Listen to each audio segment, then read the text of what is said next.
à juste titre. Je ne comprends pas comment le régime algérien n'arrive pas, ou les dirigeants algériens n'arrivent pas à comprendre la légitimité des actions de l'armée malienne. Est-ce que nous, les Algériens et les Algériens, on aurait accepté que notre pays soit dominé, occupé, ou là, pris d'assaut, ou là, il sert de foyer de prospérité ou là, de développement pour des groupes armés ou des séparatistes ou des groupes armés terroristes?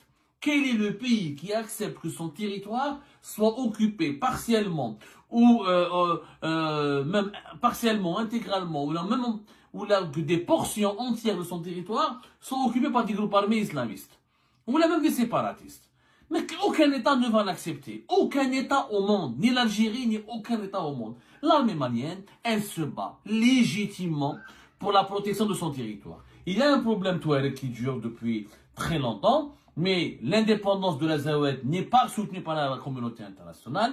L'intégrité du territoire malien est une nécessité reconnue par la communauté internationale et par l'ONU. Aucune puissance mondiale ou régionale, ni l'Union africaine, personne ne souhaite la division du Mali. L'Algérie non plus. L'Algérie a un accord de paix de 2015 qui permet justement, normalement, un désarmement de ces milices armées et un processus politique qui permet aux Touaregs de bénéficier de certains droits. Sauf que les Touaregs n'ont jamais posé les armes.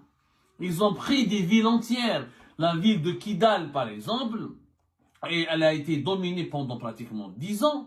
Depuis 2013, elle a été 2013-2014, elle était sous la coupe, dirigée par des groupes armés séparatistes. Est-ce que l'Algérie accepterait que Taman al-Assad ou Janet soient dirigés par des groupes touaregs séparatistes?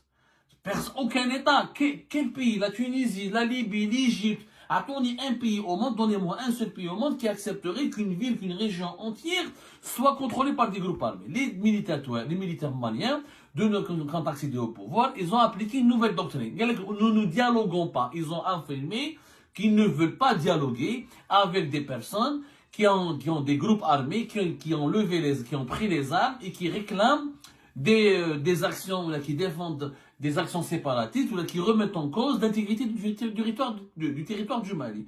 Que les Touaregs veulent faire de la politique, c'est acceptable, mais que les Touaregs veulent faire de la lutte armée, ce n'est pas acceptable, d'autant plus qu'au sein du problème touareg, il est très complexe.